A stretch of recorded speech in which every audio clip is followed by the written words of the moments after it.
What's going on, YouTube? Welcome back to another video of the Point After Podcast, Season 2. Today we're talking about the Pac-12, going a little bit over what to expect from them, what to expect from Oregon, USC, Utah, Arizona State. A few teams like that, the only few front runners from the conference. We will be covering every team, but going in-depth a little bit more than others. As always, joined by the Sharpie SGL man himself. Matthew, how's it going, bud? Going great, brother. Took a few days off. I say we're both glad to be back. Looking forward to getting more content out there. And hey, Pac-12, it's an exciting conference. Pac-12 after dark, one of my favorite things in the entire universe. Yeah, kind of cleared our schedules to where we can pump out a few videos nonstop now. I think I told you, but I haven't told the viewers yet. I hopped on the SGL train myself. Got me a pack the other day when I went to Office Max with Brooke, getting her some school stuff. So if you haven't already, drop your SGL, 0.5, 0.7, blue, red. They have one now, too, like real thick. Really? Yeah. Well, nonetheless, there you go, Sharpie SGL. When you see this video in 5 years, remember where you started. We were here. All right, so hopping into it, we'll start with North or South. Who you want? South's one of the first teams I got up here, USC. All right, I'll let you kick us off with those then. Say I'll be on the offensive side. USC probably has the most prolific offensive player in the conference. Probably one of the best in the nation. I can't really pronounce his name. His quarterback, Kedon. I think it's.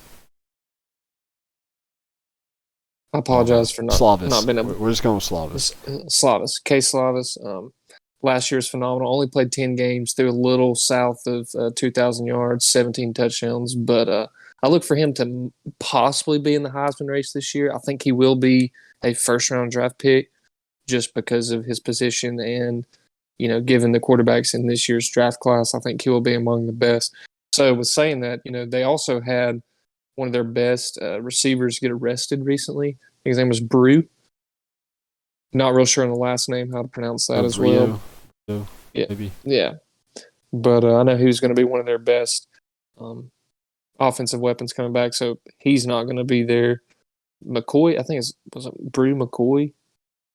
Yeah, that sounds right. But I think Drake London probably take most of the load now that Brew is gone. Last year had a little over 502 yards in 10 games. So USC, probably the best team in the conference outside of Oregon. Definitely the best team in the South right now. I think it's their division to lose. But nonetheless, I think, USC is kind of going to be like they always have. They're going to dominate the conference. They'll probably be on a top 10, top 15 national scale towards the end of the year. So USC offensively looking very bright, looking to run the conference, probably looking to be one of the best in the nation. Yeah, I talked to you a little bit about this off camera, just because I knew you were going to cover USC's offense. The USC's offense is the strict reason why I have them winning the South. A lot of people expect Utah to win it. Some people throw in Arizona State. I'm a big fan of USC's offense, especially when you look at it compared to this defense. This defense is nothing special.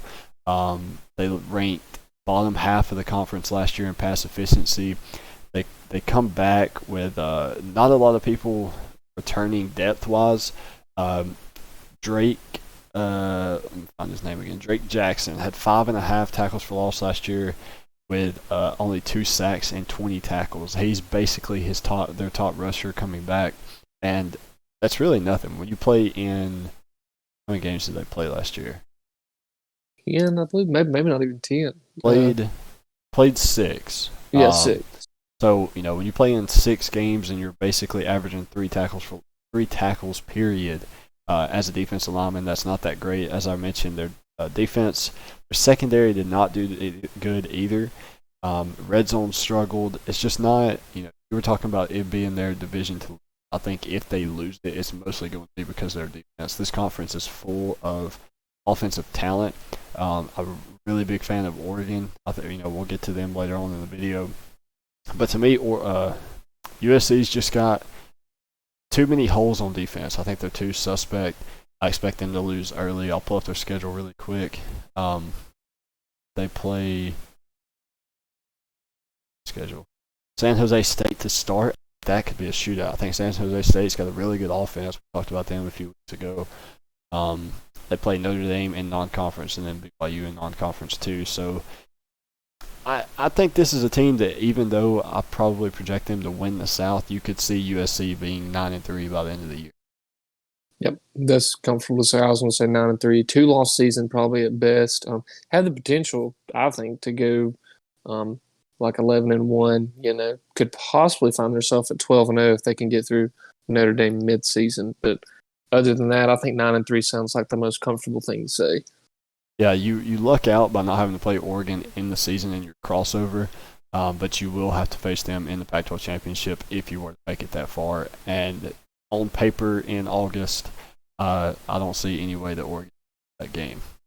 Yep, I agree. Moving on, though, we can go to Arizona State next. For them, you know, they were really, really good defensively last year. They ranked third in yards allowed, led the Pac-12 in scoring defense. They have really, really deep, or they have a lot of depth coming back. They're too deep, almost 90% coming back, I believe. I may have to do my math, but Jermaine Loyal is very, very good on the defensive line. Secondary, Jack Jones and Chase Lucas is like the heart of that team, the heart of that defense. Two really good standouts that I think both.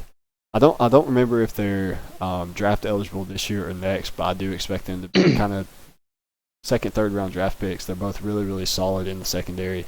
I do like Arizona State. I see their defense is probably the reason that a lot of people have them winning the conference and upsetting USC and making it to the Pac-12 championship game. I'm high on their defense. How do you see their offense panning out? Offensively, they look really promising. Third-year quarterback coming back, Jaden Daniels. I think he's going to be a great player, great conference quarterback. I'm not sure, nationally where he will rank among quarterbacks, but I think conference-wise, he's going to be among the best. Everybody that could receive a pass last year touched a pass, with the exception of one guy. So I think that's a big thing. You got guys coming back with experience, but you know where I'm going with this. Most important thing that stands out to me offensively, they got 4 of the 5 guys coming back up front. And, like you said, Pat defense, is probably, I think, their strong suit, especially in this conference. But offensively last year, man, they ranked among the top of the conference. First in scoring offense. They were total offense. They were first. Passing offense is the only thing. They're first in rushing offense as well, but pass offense, they were towards the bottom. So I think if you can improve on your passing offense and, you're already the highest scoring team, you learn how to create more diversity, not be just a one-sided team. Offensively, I think you're going to be great. You got the tools, you got the weapons to be, and the experience coming back to be great.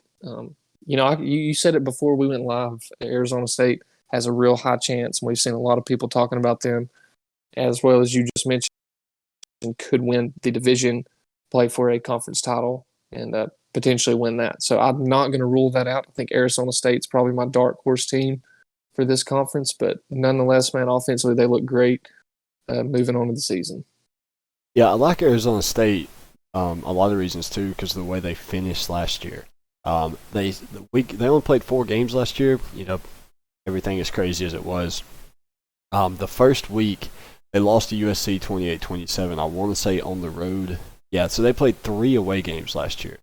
To be able to basically split those, you go 2-1 on the road. You lose your home game to UCLA by 7. So again, you're not necessarily losing blowouts. You're losing close games that could fall either way. You get an extra possession or whatnot. You finish with a 63-point win and a 13-point win, both on. Those are 2 really, really good. A good way to end the season. I think if you going into the off season, like you mentioned, their third-year quarterback coming back. There's a lot of positives in this Arizona State's team. I'll pull up their schedule really quick, see if anything kind of favors them. They play Southern Utah, Nevada, and BYU. UNLV, not Nevada. So they'll get a couple early wins, I think. They should start off 3-0, 4-0, somewhere in there, get their feet under them and get going. And they may be able to ride that success out for the entirety of the season. Yeah, like you said, I don't think anything really stands out. I was looking at their schedule as well. Non-conference doesn't look that tough, but this is a conference, man, where we see teams go. I think Arizona State could win all the way up until I think their first test will be October 16th. Truthfully, UCLA won't be hard, neither will be or won't be easy, neither will BYU. But I think their true test is going to be Utah, so they could be sitting, 5-6-0 come that game, but at the same time turn around and finish the season 8-4. So Yeah, well, they're one of those teams for sure. yeah, I agree with you 100%. I think you look at their season; they start 6-0, like you said, and then they could very easily finish 12-0, 11-1, or they could flip and go 9-3, just as play at Utah. USC is going to be a tough game, even though that one's at home, and then you go on the road at Washington the next week. Washington's no pushover this year either. But yeah, I mean, you're looking at either a really, really good season for Arizona State or a season that starts really hot and then gets really mediocre really quick.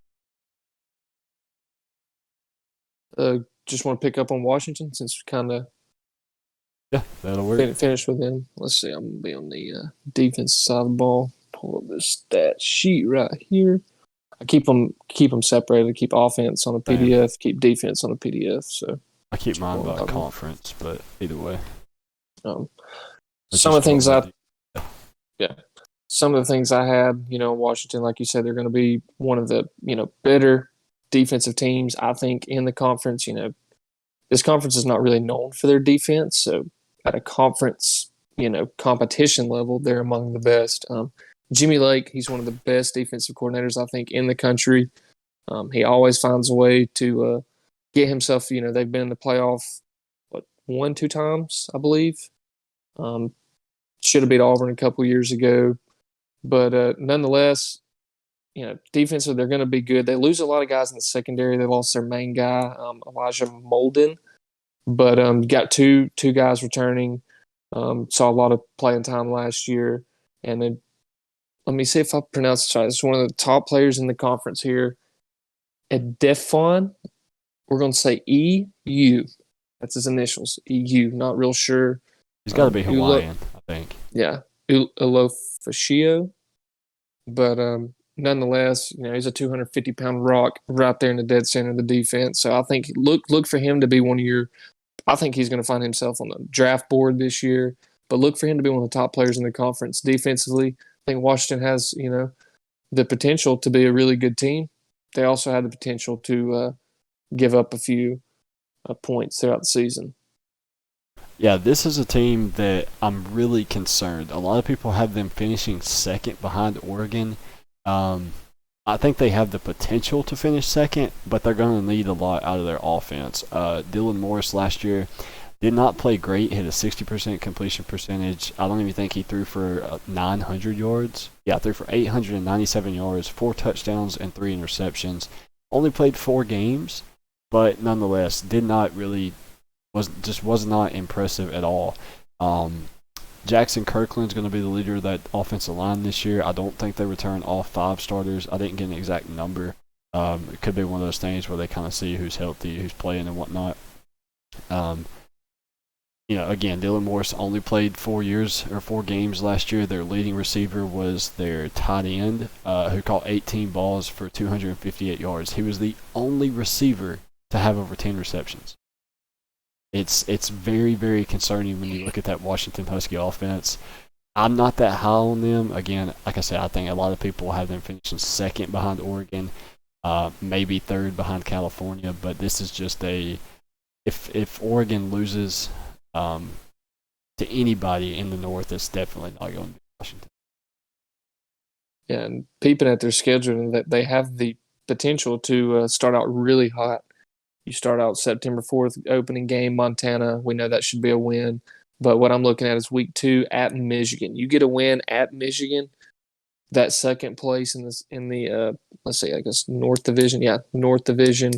A win over Michigan's looking really pretty if you can stay strong throughout the season. If you find yourself, 1 loss, undefeated, come November 6th, Oregon, you're going to be playing for the conference title, I think, or to be in the conference championship game. But I got September 11th circled for Washington. I think that's a huge game. I think that game right there alone can determine the rest of their season.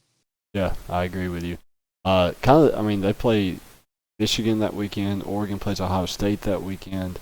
That's going to be a Pac-12 Big Ten weekend to watch. I don't think the SEC has any really good games that weekend. I don't think the ACC does either. I think all those games are kind of week one. Um, they make the schedule that way on purpose.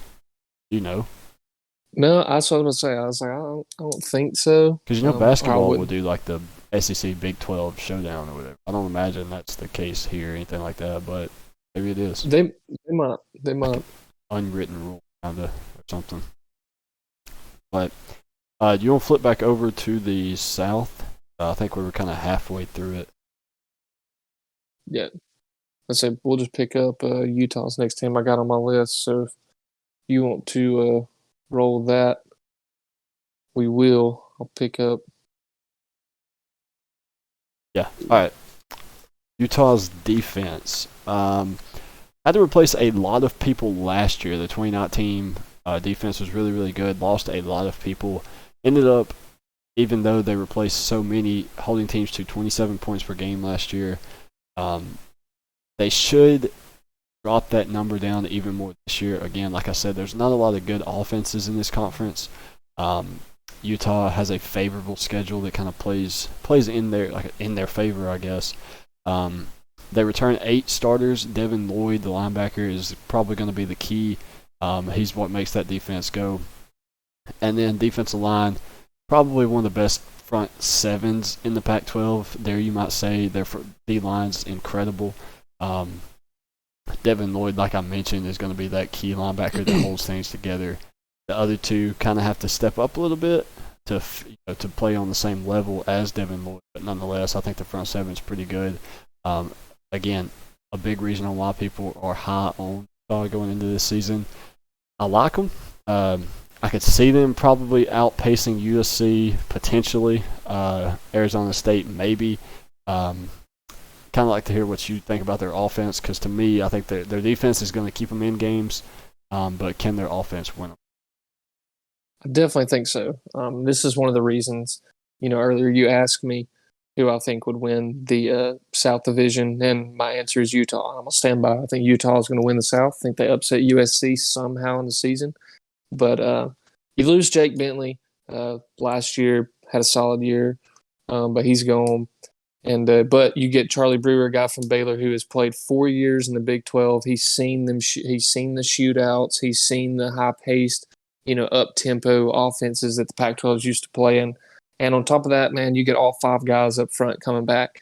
Utah has always been the best offensive line team in the Pac-12 since they have been in the Pac-12. If you ask me, just from games I've watched last year, they ran the ball exceptionally well, top 3 in the division in passing, top 3 in the division in rushing. And all that's credit to the offensive line giving the guys time and creating holes. So you get all 5 guys, you're looking at some pretty promising numbers on your schedule. And then you lose your deep threat, Brian Thompson at receiver. He went to Arizona State, that will help you. But tight end Brent Huth, I believe that's how you pronounce his last name, led the team last year. He's a deep ball tight end. Real big body slot guy. Some may even say he plays receiver, but listed as a tight end. And then Britton Covey, probably their best overall receiver. I say that because he's led the team in receiving yards 2 out of the last 3 seasons. He's a great leader. He's got the experience, and I think you got 2 guys like that, especially one person like that, to look at from a receiving standpoint. I think that's a pretty promising thing. But I'm gonna stand by it, man. I think Utah's gonna win the South. I like it. I mean, that South to me is just so one-sided. I think Yeah. we were talking about one conference being can't remember which one it was. I think it was a group of 5 where there's like 3 teams that's just they're all going to beat each other. You know what I mean? And then whoever comes out on top is out on top. I think that's kind of the way the South goes. I don't see any team necessarily going that 11-1 route. I think they all kind of 9-3, 8-4, mediocre, which is why I think it's Oregon's conference to win, to lose, however you want to look at it. I like Utah. It wouldn't surprise me if they lose or if they win. the rest of this conference, that's where it kind of starts to settle down for me, where you kind of start ruling out teams. But as far as Utah, Arizona State, and USC, it's anybody's division to win at this point. Yeah, definitely agree. And their schedule looks pretty promising as well. I'm looking at it right now. You don't see many games that other than USC at the about beginning of the season, kind of little into the season, and you got Oregon at the end. So I think Oregon's that game you kind of look at as like, hey, we could be playing them 2 times in 3 weeks. So I think they got that one circled, but nonetheless, you got to get through USC. It's USC's division right now. I think that's pretty easy and pretty fair to say. Not too much talent though in terms of non-conference. You play BYU week 2, that'll be a great game. Always is a great game when those two play. But you're opening up with Weber State and then BYU week 2, and then September 18th San Diego State. So I look at those 3 games. I think BYU and San Diego State's going to be really good games, but I think Utah should win those pretty handily. Yeah, I'm going to actually use our non-conference topic right here to transition over to UCLA, because they start the season with all 3 of their non-conference games: Hawaii, Fresno State, and LSU. They play LSU week 2, then Fresno State week 3. But nonetheless, UCLA hasn't been great recently. Obviously, since Chip Kelly took over, they were 10-21 the last 3 or 4 years. I can't remember exactly how long he's been there.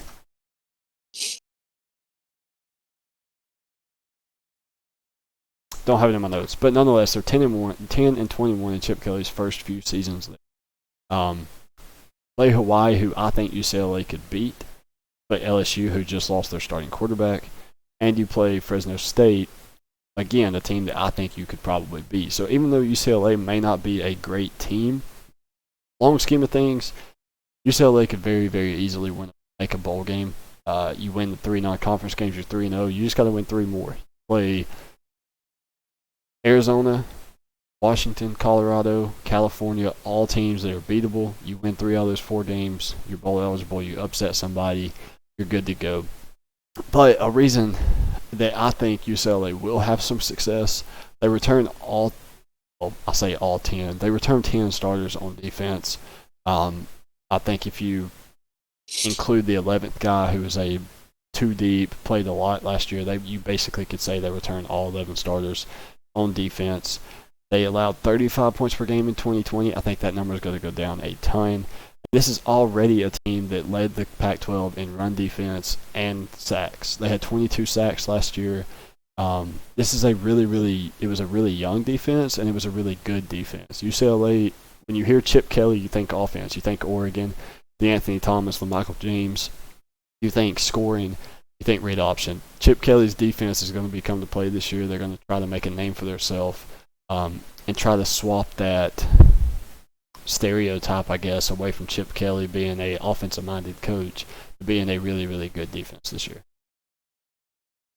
Yeah, and I think, truthfully, that's one of the only things they lack from being one of the better teams in the South is a solid defense, because offensively, one of the best in the conference last year, put up 35 points a game, 460 yards, and everybody knows Dorian Thompson-Robinson. He's going to be one of the most exciting players in the country to watch. But here's what I'm going to say right here after what I've gathered. I think UCLA is going to have one of the best backfields in the conference.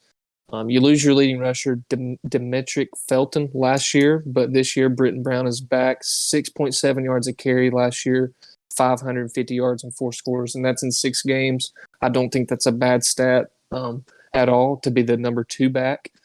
But you return all 5 guys up front. That's huge. It's huge. I'll always say that's a big thing, and it is going to be a big thing for them. I think that's who it's going to take for them to make my what do you want to call it? I don't know, my guess come true. Them having the best backfield in the conference. Definitely have the tools to do it. You get all 5 guys back. I think that's something that any program would be excited about. But offensively, man, I think they're going to be solid. I think they're going to be one of the better teams, and they could find themselves, I'm thinking in the 2, 3, maybe 4 range of the South. I don't think they'll win the South, but they very well could be competing for it. I think UCLA is going to shock a lot of people. You look at, there's a lot of people that have Caleb Johnson listed as a breakout player this year. I think his breakout year was last year. He was, let's see, second on the team in sacks, led the team in sacks, second in the team in tackles for loss, second in the team in tackles, led the team in tackles. This was his breakout year last year. He's coming onto the scene this year, the leader of the defense. He had 44 tackles. They add Ali Ko. Did I say that right? The guy from Washington came to Alabama, was basically a special teams guru. On kickoff return, kickoff, you name it. He was Alabama's guy on special teams. He's coming there this year. I looked at UCLA's schedule, and I'll just read these off to you. Last year they go 3-4. Okay. 48-42 loss to Colorado to start the year. 38-35 loss to Oregon. 43-38 loss to USC, and then a 47-48 loss to Stanford. They lost every game by 6 or less, and then 2 games by 3 or less. So this, again, last year they were a really, really young team. They gave up a lot of points. They gave up 30 points per game last year. Returned 10 guys. I mentioned it earlier. You basically returned all 11. Led the conference in sacks, led the conference in rush defense. UCLA is 100% going to shock a lot of people, and the more I talk about them, the more I want to predict them to win the South. Don't think it'll happen, but I'll just throw it out there. You get a win over LSU momentum-wise, which I don't think that game is going to have any implications on their season. Let me say that you're expected to lose that game.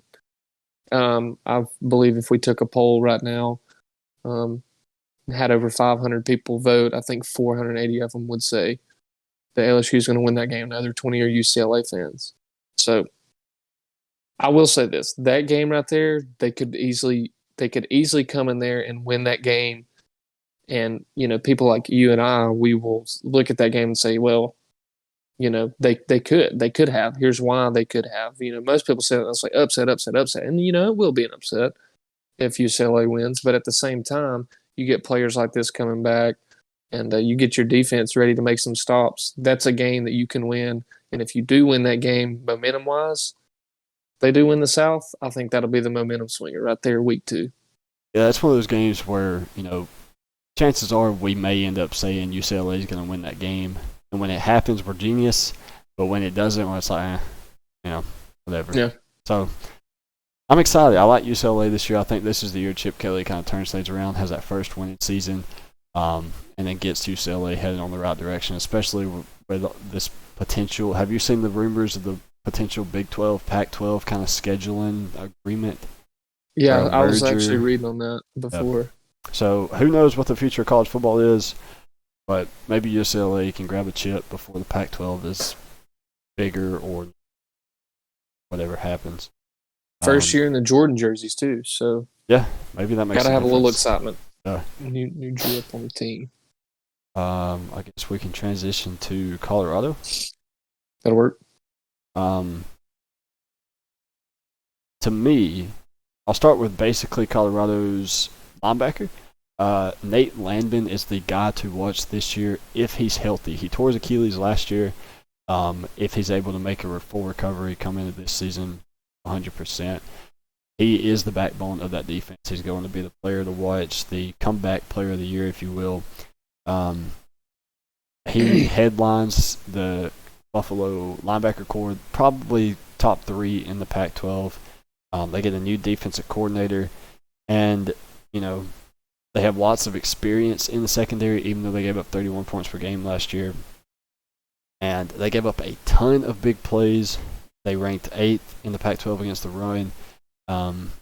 Again, I think that's partially in part to Landman missing last season. You saw what happened to Alabama when we lost Dylan Moses for the first couple of games. And when you're playing a shortened season, losing your starting middle linebacker, who's probably the captain of that defense more times than not, it doesn't help anybody.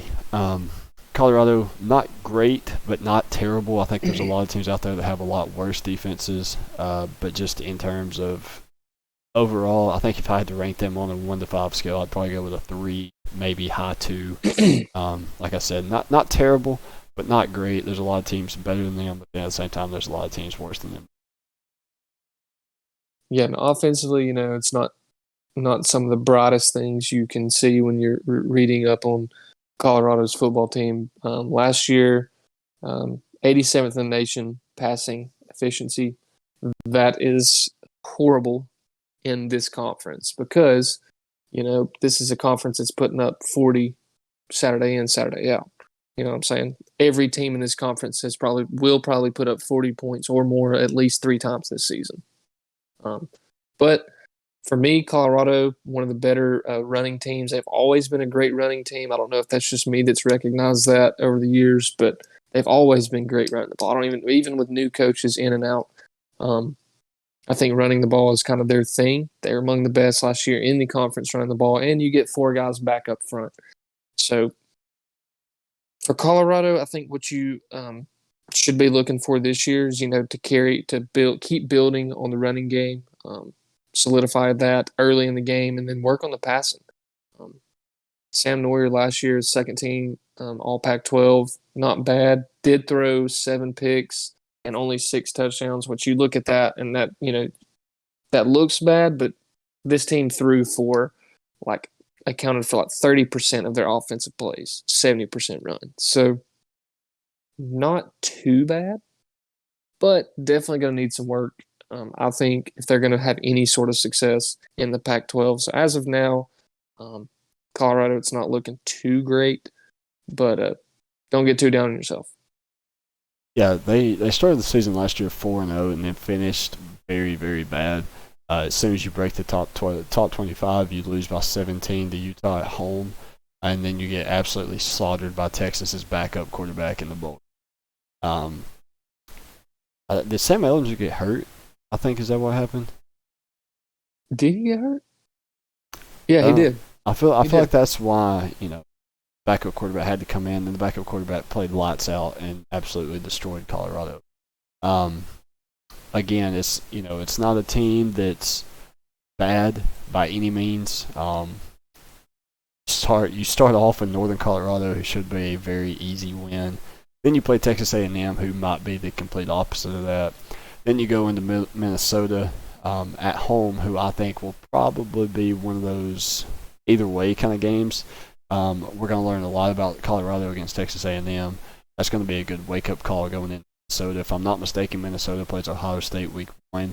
They're going to get that wake-up call immediately. There is no grooming game or anything like that. So both teams are going to be not at their best, but they would have already got that shock of, football season's here, it's time to go. You know what I mean? So I think that game's going to be pretty good. It might get overlooked. I think that one's going to be a fun one to watch. Round out with 9 straight Pac-12 opponents. I do think Colorado makes a bowl game. I don't think it's a pretty season. I think there's a lot of back and forth, a lot of zigzagging in the loss column. But again, I think you said it a second ago. Nothing to kind of hang your hat on if it's not a good season. Not a bad team. You're just not quite there yet. I agree. I think we like one more team finishing up the South. I can kick us off right here. Arizona Wildcats. We talked about the neighboring team, Arizona State. They're going to be a great offensive team. Well, big or little brother, not sure how you guys refer to each other out there, but Arizona offensively it's going to be a tough one this year. They've got a new coaching staff. Don't know the quarterback situation right now. They haven't named a starter, and there's no clear-cut starter. No experience coming back in the receiving core, but you do get 3 guys back up front. I think that'll be where it starts. I think if anything good happens, it's because offensive line has the most experience on the team. But offensively, Arizona, reading up on them, it's just, I don't know, it's just not looking too bright. You got to give it time. You got 6 total new coaches, and 7 new coaches on this staff, and a new head coach. So it's going to be tough. It's going to be a tough year for Arizona, especially offensively. Pretty much every category last year. Let me double check before I say this. Yeah, every category except for pass offense and rushing offense, they are dead last. So, and total offense, they're second to last in that. So Arizona, there's a lot of improvement to be. You're at the bottom, nowhere to go now but up. So don't look at this to be, I wouldn't say have high hopes for this team this season, but be there when they get a couple upsets. I think they'll get a couple upsets. I'm looking at a 3 or 4 win season for Arizona. Can't say I agree with you. To me, if Arizona wins one game, you need to mark this season as a win. It's bad, nice. Bro. It's so bad. I hate saying that, but I don't have anything positive to talk about, Matthew. I don't have anything. There's not on my little cheat sheet. I don't have a player listed. I don't have anything, dude.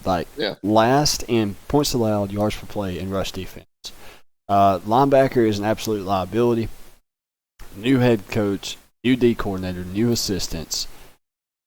Like you said, the only way to go is up, because if you go down any further, you're dropping off the face of the earth. You'll be playing on Friday nights with these high school teams. And to be honest, I think some high school teams may beat Arizona this year.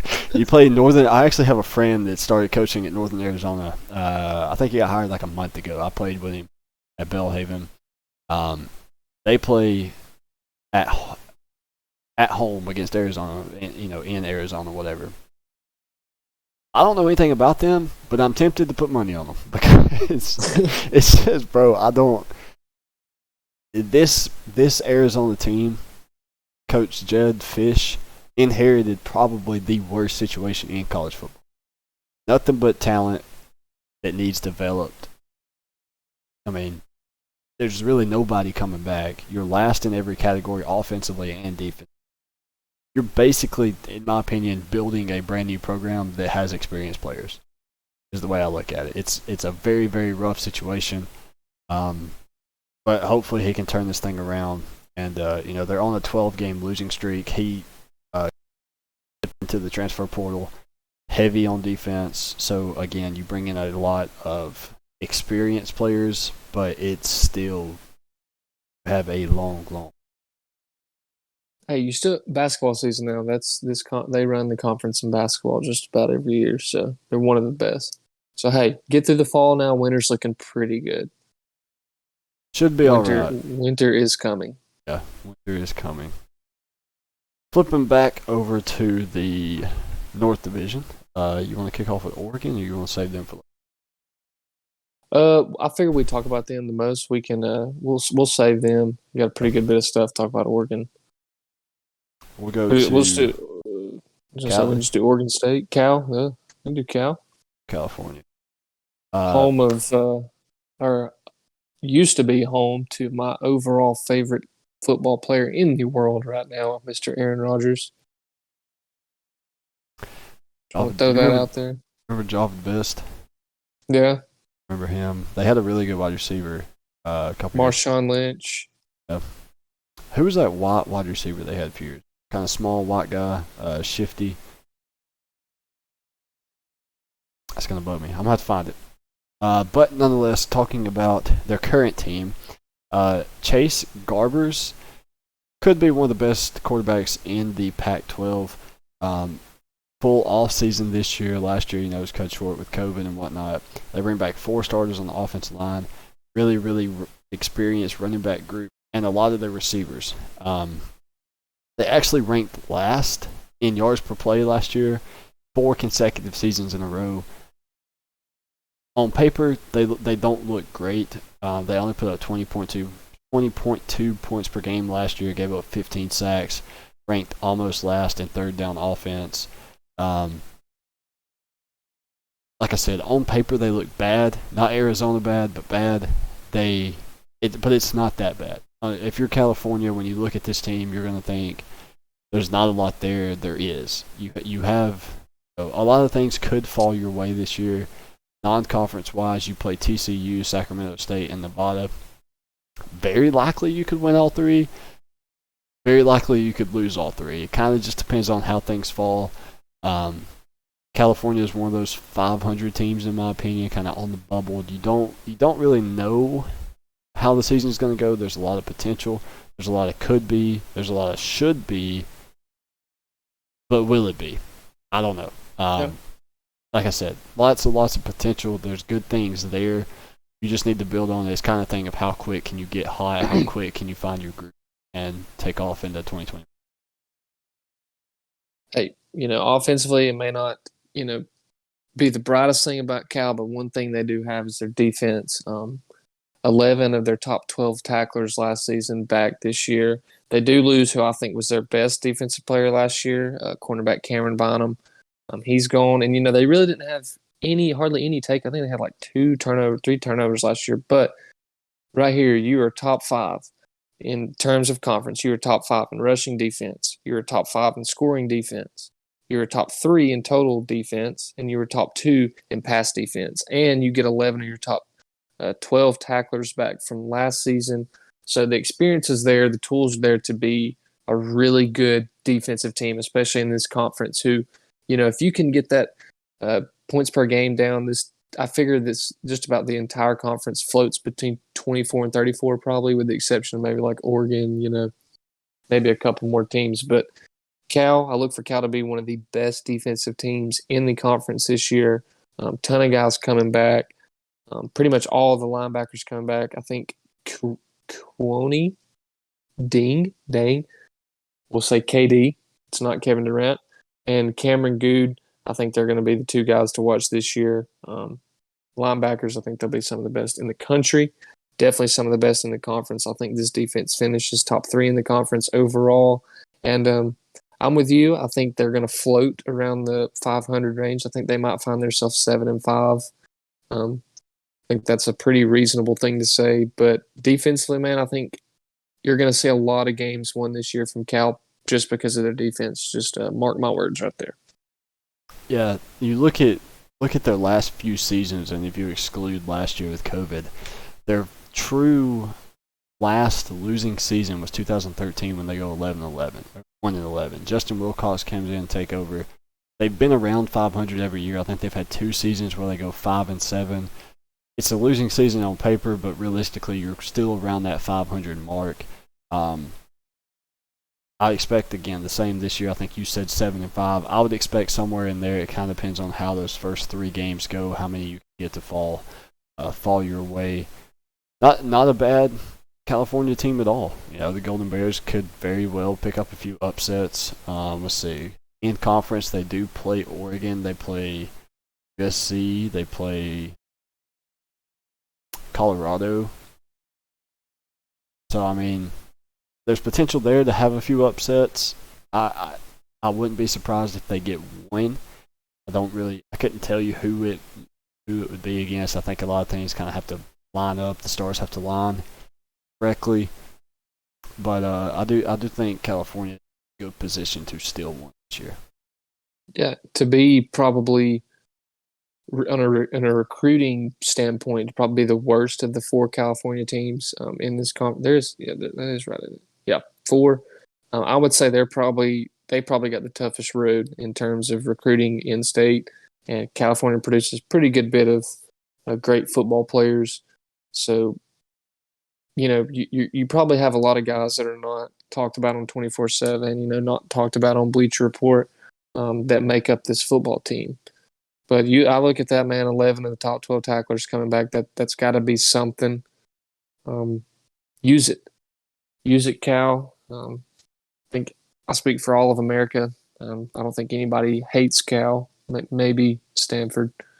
But other than that, Cal's always been one of those teams that I've enjoyed watching, especially when it's 12 o'clock in the morning and they're out here throwing for 500 yards and, stuff like that.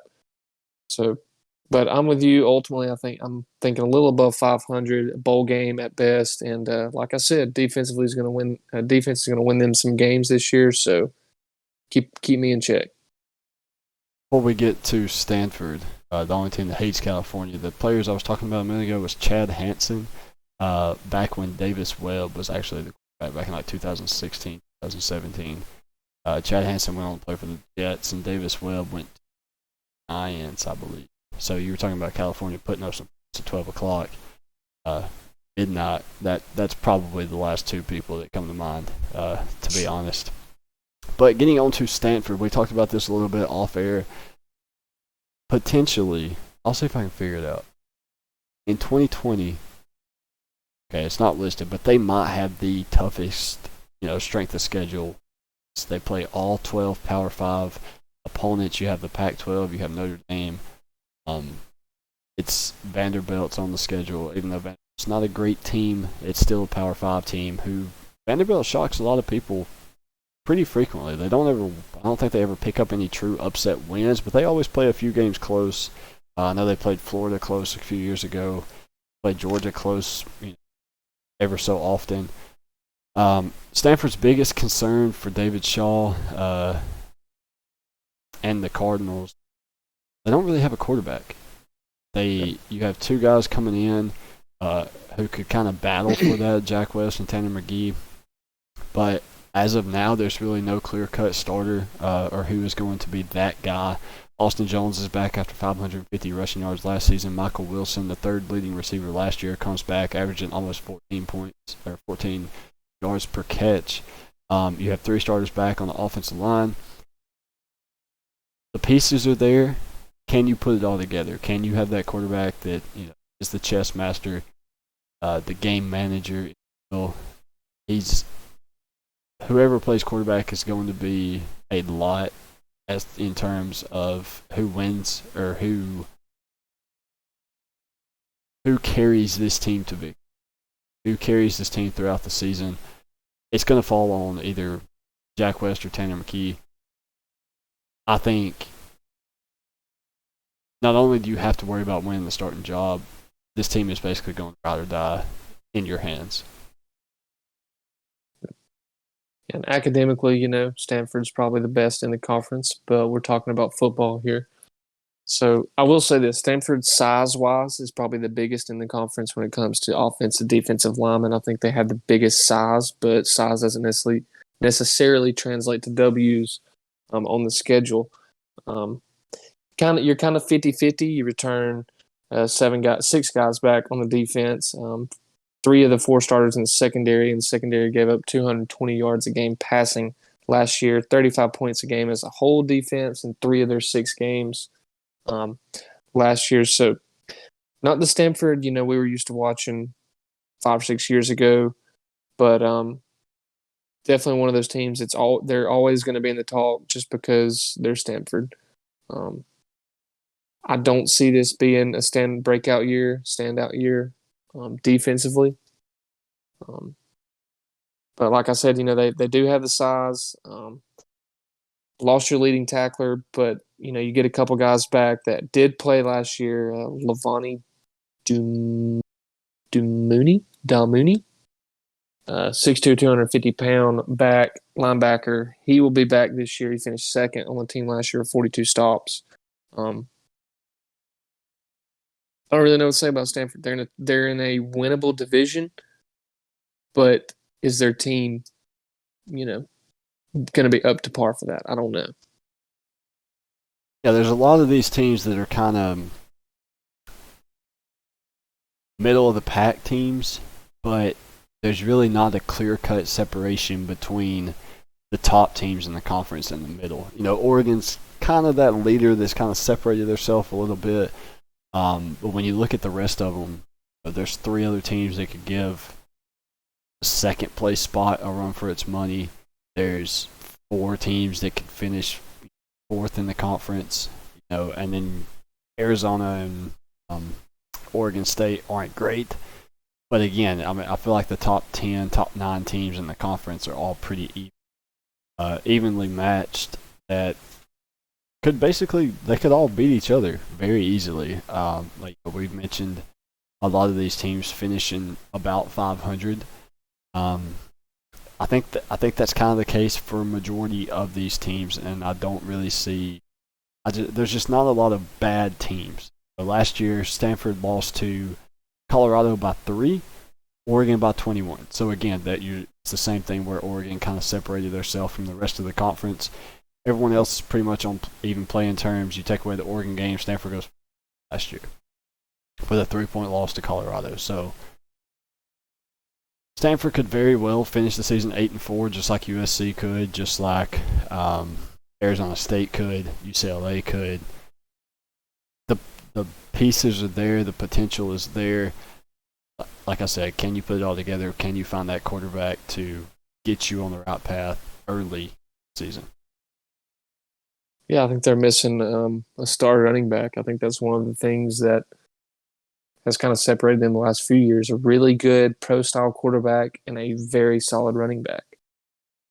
And then that one big super tight end that's just catches everything. I feel like every time I watch Stanford, they have some tight end that's just making all their plays on offense. Yeah, Stanford and Iowa, both. Yeah. But I guess now we can talk about a team who don't really use tight ends. Hasn't in the past.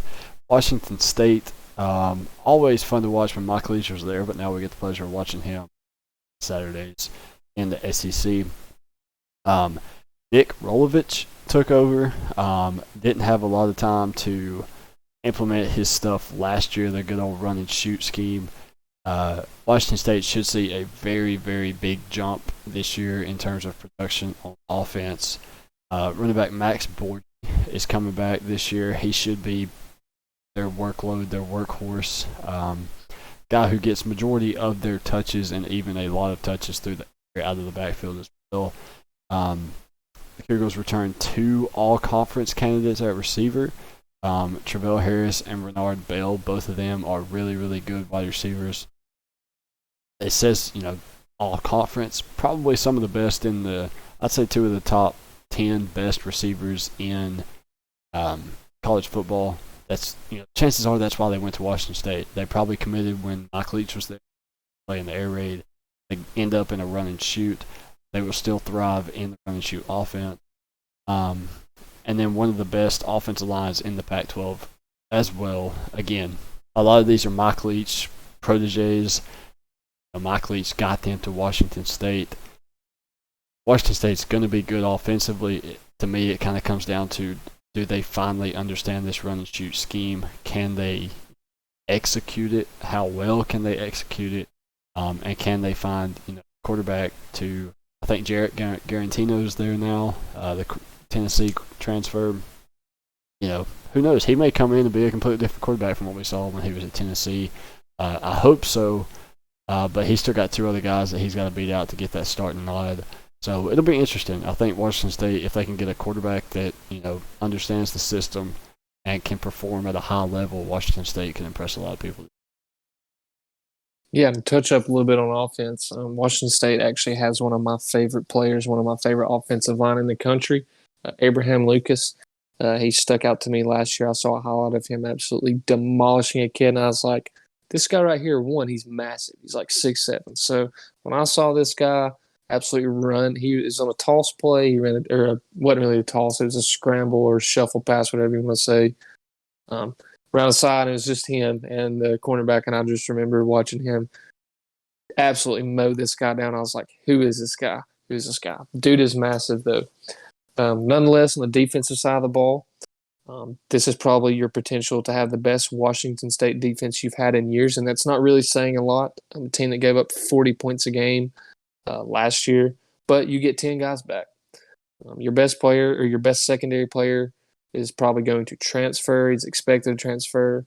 It's Aiden Hector, but you still got, like I said, 10 guys coming back. Leading tackler, Daniel Awesome, 32 tackles last year. Armani Marsh, great at defending the pass, a good nickel defensive player. And then you got guys rotating on the front 4 that'll be great, Brennan Jackson and Ron Stone. So I look at this. I look at 10 guys coming back. I look at a team that's giving up 40 points a game, and everything tells me that it's going to be better this year. Whether it is or not, I can't answer that right now, but the keys or the things that stick out to me after all the research I've done on Washington State, everything's telling me that defensively you're going to have a better year. So for the fan base, for the team, I expect it. You have 10 guys back. There's no excuse to be giving up almost 500 yards and 40 points a game. There's no need for it. So, My thing with Not to, Washington, go ahead, I'll let you finish. well, I was just going to say, this isn't. I haven't watched Washington State as much as I have did when Mike Leach was there. And yeah, I will say solely I watched them for their offensive entertainment. But defensively this year, I look for this to be like Cal, one of the better teams in the conference. All the guys you get back, all the experience. So who knows? I think they definitely have the potential to be great. Yeah, my thing with Washington State is I think when you look at terms of a 2020 Washington State versus a 2021 Washington State, it's going to be night and day. It's not going to be the same team you saw last year. You're going to see a ton of improvement across the board, offense, defense, special teams, from the starting 11 to the third string guys on the depth chart. Washington State is going to be a 110% improved team from last year. I just don't know if it's going to translate to the wins and loss column. You play USC, Utah, Arizona State, and Oregon. I think that's at least 4 losses right there. Play BYU, who we still don't really know what kind of team BYU is going to be this year. They return a lot of guys, but you lose Zach Wilson. Utah State, one of those teams who has a ton of transfer talent coming in. On paper, they do not look that good when you look at how they did last year, but when you look at the talent they have coming in, you have Logan Bonner, you have Kyle Mayberry, you have Logan Bonner's number 1 receiver. Utah State could very well beat Washington State to start the year. It also goes the other way. So, like I said, I think Washington State is going to be a good football team. I don't think they're going to be a pushover by any means. But like I said, if you're a Washington State fan watching this video, don't take your wins and losses at the end of the season to determine the success of this season. I think Washington State is going to be a really good football team, but I don't know if they're able to pull out as many wins to show that necessarily. Yeah, I mean, who knows? It's definitely a team that's exciting to watch, regardless of the scoreboard. But Washington State, I don't know. I've never felt like they could get it to click. I don't know if that's coaching. I don't know if that's just in the conference they play, how they lie, recruiting, whatever the case may be. It's just like they have like 6 really great games, and then they'll turn right around and have 6 really terrible games. You get 10 guys coming back on defense, so you should definitely see some improvements. I think it's just hard for us to buy in truly on Washington State because of that reason. Look at the last few years, and that's what it's been. Every year, you're really good, or you're really bad, and it fluctuates week to week. You don't know what you're getting. So I think if you can find some sort of consistency, then those 50-50 games start going in your favor. But if you still lack that consistency, that's when you're going to see 6-6, 5-7, 7-5 seasons somewhere in there. It's just all about being consistent for me. Moving on, I guess we'll go ahead and cover Oregon State and save Big Brother for last. Sorry, Oregon State fans. I think that's safe to say. Defensively, they're getting 7 guys back. Did give up 450 yards, 34 points a game last year. So, that's definitely not a statistic you look at and think, oh, well, this team defensively is really good. But inside linebackers last year had a majority of their tackles combined for 132 tackles. The 2 inside linebackers last year, Avery Roberts and Omar Spates. I think that's an incredible stat. Stuck out to me. Defensively, though, there's not really anything that stands out. You're among the bottom of the conference in just about every category: scoring defense, rushing defense, total defense. Your pass defense was top 6 last year in the conference, but defensively, Oregon State's not looking that promising. I think Oregon State's one of those teams that kind of has been in a struggle for a while. I think that's safe to say. Not really much to cover, though. I mean, you get 7 guys back, and who knows how that's going to be. After, there's not really much to talk about from last year because, like I just said, you're towards the bottom in just about every category. So I wouldn't say you're completely at the bottom. The only place to go is up. You could definitely go down. But with 7 guys coming back, and your 2 guys in the middle of the linebackers, I think that's going to be a good thing. they're one of those teams again. I think fall in that 4 to 7 win category.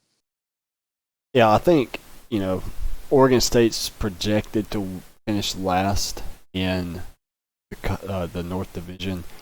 Now, when you compare it side by side, last in the North Division versus last in the South Division, Oregon State is miles ahead of where Arizona's at. So, if you're an Oregon State fan and you're looking at this and you're like, no, we're projected to finish last, you are, but you're very well in a good position to finish fourth, third, somewhere in there. Oregon State's not bad. There's a lot of talent there. There's a lot of experience. There's not a lot of names that stick out on a national level, but there's a lot of talent. There's a lot of good incoming transfers. There's good true freshmen. Sam Vidlak could potentially be the starting quarterback this year. Oregon State returns all 5 offensive linemen. I saw it today on I think it was on Twitter. The offensive linemen are like the AC. No one notices that it's there until it quits working. So Oregon State, having all 5 offensive linemen back, that's absolutely huge. Like I said, there's very good experience, very good potential and talent at the receiving corps. You lose your starting running back, you're going to have to fill those shoes. But you lost games last year. I think every game you lost was by 13 points or less, and that may seem like a lot when you hear 13, but in the reality of things, it's really not. That's, capitalizing in the red zone one extra time and getting one extra possession, and you're in the game. So you actually beat Oregon last year, the conference champs. You're a decent team. You're a good team. You're not when you hear that projected to finish last in the North Division, take it with a grain of salt. There's a lot of potential there. You could finish last in the North Division and still be a 6-6, 7-5 team. You could still have a very, very successful season even if you do finish last in your.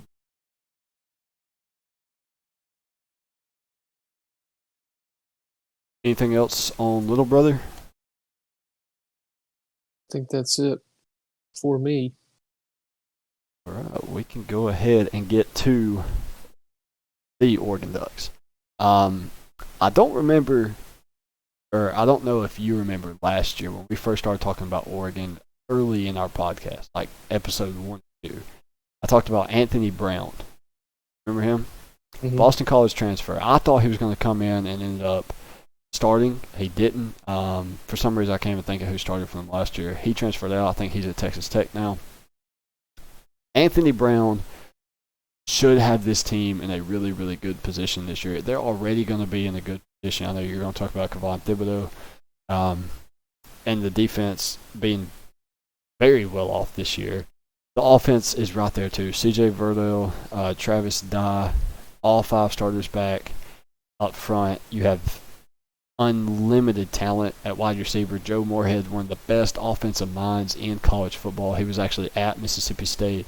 Comes to join Mario Cristobal, who's one of the best recruiters and best defensive minds in college football. This Oregon team, dare I say, make the college football playoff. Very, very likely, and it starts week 2 going up against Ohio State. I think if you win that one, you build all the momentum you need, but you're going to need to do it convincingly. This offense has to be key.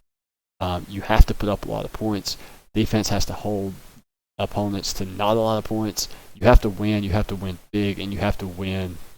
You're going to have 1 or 2 close games. We know that. You're going to have to pick up a win over Ohio State, and you're going to have to win at least 8 games by 3 scores, in my opinion.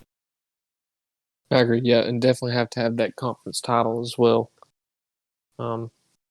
Defensively, though, I think this is their weakest point. I think defensively is the only reason if they don't get in the college football playoff, it'll be the defense. And I say that because, let me touch on this. Kayvon Thibodeau, I think, will be probably the best player in the country. He's the best player in college football.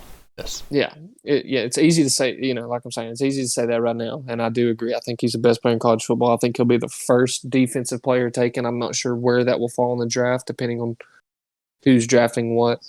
But I do see him.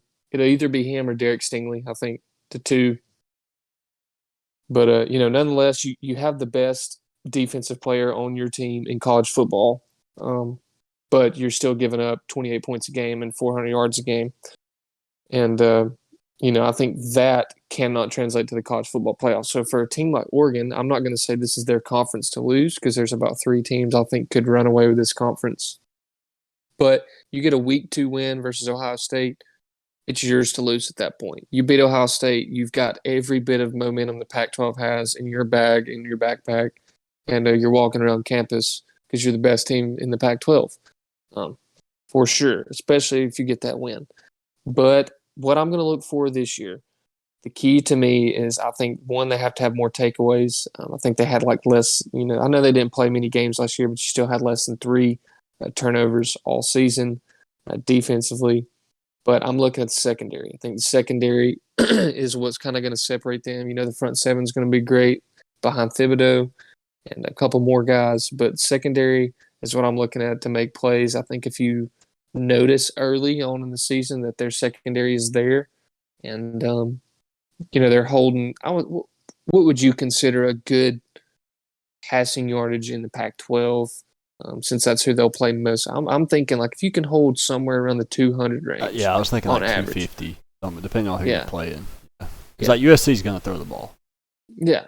So Teams are going to you're throwing 40 passes a game, probably every time any of these 12 teams play.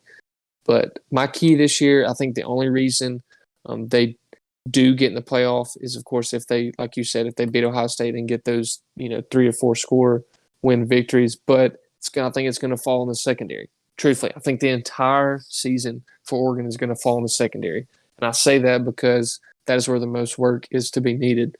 So you figure that out. Your offense is going to put up points. The front seven is going to be lightning.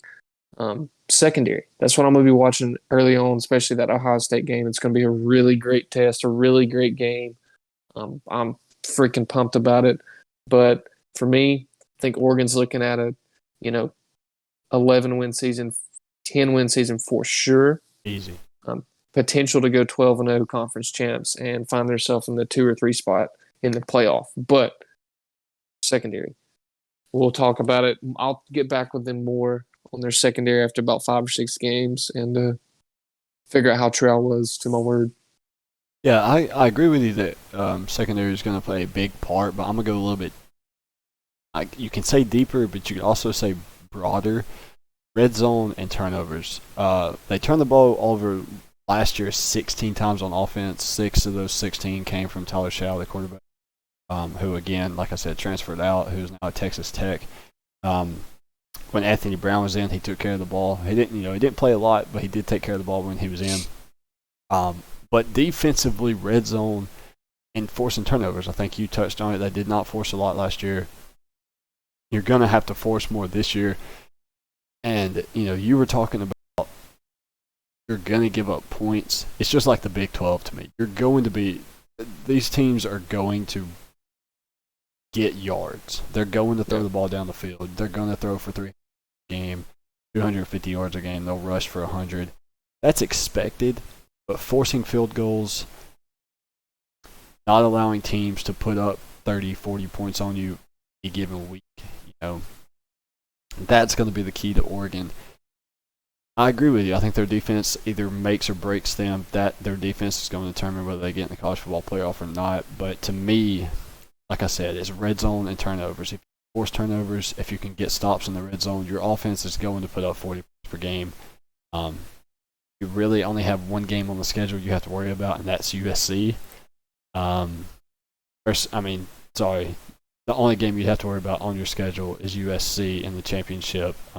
And then, of course, Ohio State. I think if you get past those, you're good to go. If you can beat Ohio State, you can beat Utah, and then you can beat USC in Week 13.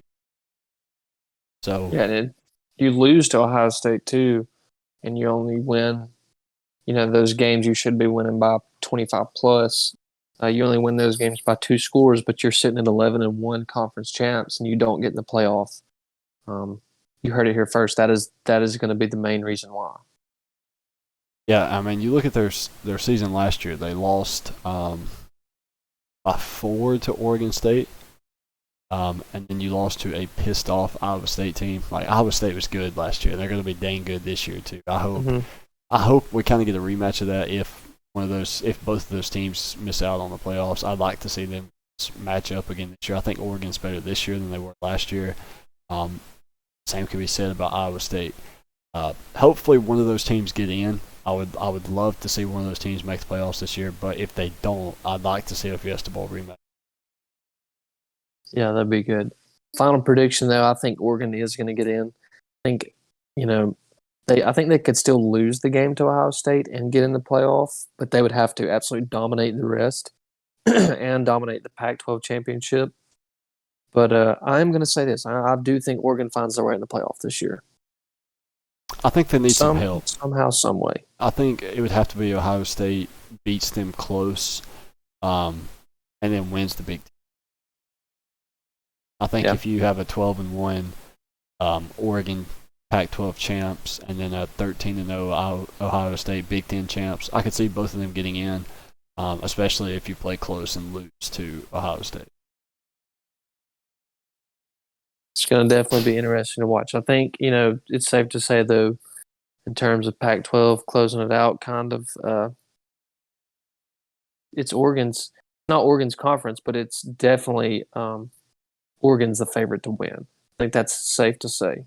For good reason. Like you said, it's not necessarily their conference, but all signs point towards Oregon Ducks being Pac-12 champs in December.